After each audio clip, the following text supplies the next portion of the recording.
हर हर महादेव। रावण कथा के इस एपिसोड में हम आप सबको बताएंगे कि रावण और यमराज की भिड़ंत कैसे हुई थी। आइए चलते हैं एपिसोड की तरफ। अगर पिछला एपिसोड आपको अच्छा लगा हो तो इस एपिसोड का भी आनंद लें और लाइक कमेंट करें, फॉलो करें। आइए बढ़ते हैं अगले एपिसोड की तरफ। बोलिए हर हर महादेव। आज हम उस भयानक और रहस्यमयी समय में प्रवेश करेंगे जब बाल रावण ने पहली बार मृत्यु और उसके देवता यमराज का सामना किया।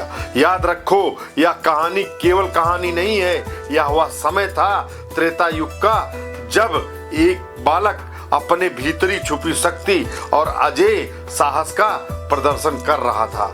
सभी कहते हैं रावण जन्म से ही असाधारण था, लेकिन जो बात इस घटना को और भी डरावनी बताती है और भी असाधारण आत्मविश्वास और देवताओं तक को चुनौती देने की क्षमता रखती है, वो ये बात है।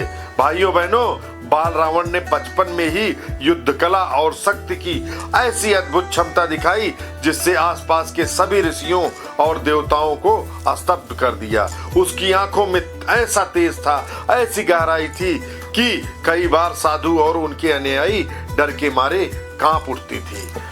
अब याद रखो, यह वह समय है जब यमराज ने स्वयं बाल रावण की परीक्षा लेने का निश्चय किया। यमराज ने देखा कि यह बालक केवल खेल खेल में असाधारण शक्ति और साहस दिखाता है, यह सच में वह उसे चेतावनी देने के लिए आए। कोई भी जीव, चाहे देव हो या मानव, नियमों से मुक्त नहीं है।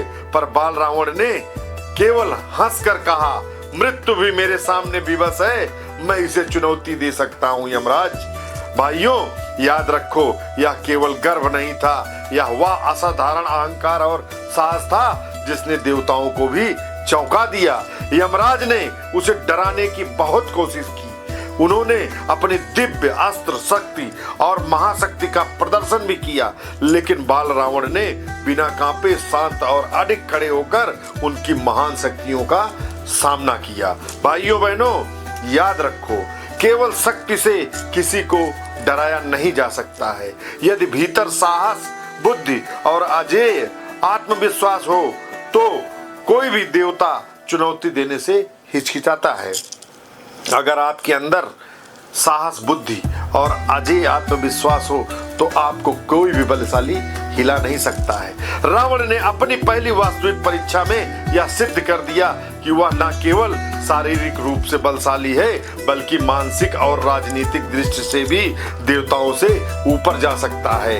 यमराज ने बाल रावण को चिताया कि सभी का जीवन अंततः मृत्यु के अधीन है, पर रावण ने न केवल चुनौती स्वीकार की, बल्कि यमराज की शक्ति का सामना इस तरह किया कि देवता स्वयं स्तब्ध रह गए। भाइयों बहनों याद रखो, इस घटना में केवल लड़ाई नहीं हुई, यह वह समय था जब रावण ने देवताओं को सिखाया कि कुछ आत्माएं नियम और भय के बंधन से ऊपर उठ सकती हैं।